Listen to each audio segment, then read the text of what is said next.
பரிசுத்த நாமத்துக்கு மகிமை உண்டாவதாக. இந்த நாளிலே தேவன் நமக்கு கொடுக்கிற அவருடைய வார்த்தை எசையா தீர்க்க தரிசன புஸ்தகம் 54வது அதிகாரத்திலே 10வது வசனம்.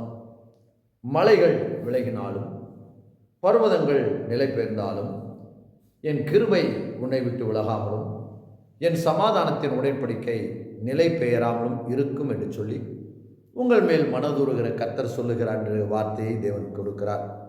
அருமையான தேவ பிள்ளைகளே, இன்றைக்கு நம்முடைய வாழ்க்கையில அநேகரை நாம் மலை போல் நம்பி இருக்கலாம். அவர்கள்தான் நமக்கு எல்லா விதத்திலும் உதவி செய்வார்கள், நமக்கு ஒத்தாசையாக இருப்பார்கள் என்று அவர்களை நாம் எதிர்பார்த்திருக்கலாம். பர்வதங்களைப் போல நிறைய நம்மை சுற்றிலும் நிறைய மனிதர்கள் இருந்து இன்றைக்கு நம்மை கைவிட்டிருக்கலாம்.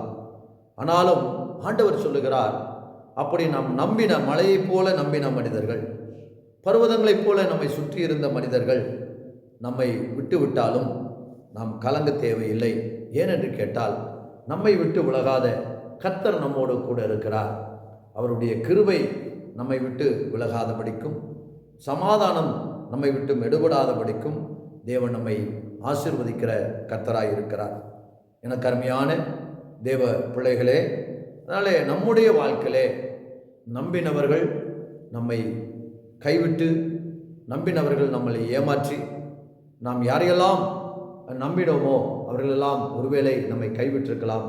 நிச்சயம் நம்முடைய ஆண்டவர் நம்மை கைவிட மாட்டார், நம்மை ஆசீர்வதிப்பார், அவருடைய கிருபையை தருவார், அவருடைய சமாதானத்தை தந்து அப்படிப்பட்ட நம்மை கைவிட்ட மனிதர்களுக்கு முன்பாக தேவன் நிச்சயமாய் நம்மை உயர்த்துவார். இதில் எந்த அளவுக்கும் சந்தேகமில்லை. நாம் அவரிலே நிலைத்திருப்போம். அவர் நம்மை ஆசீர்வதிப்பாராக. ஆமென்.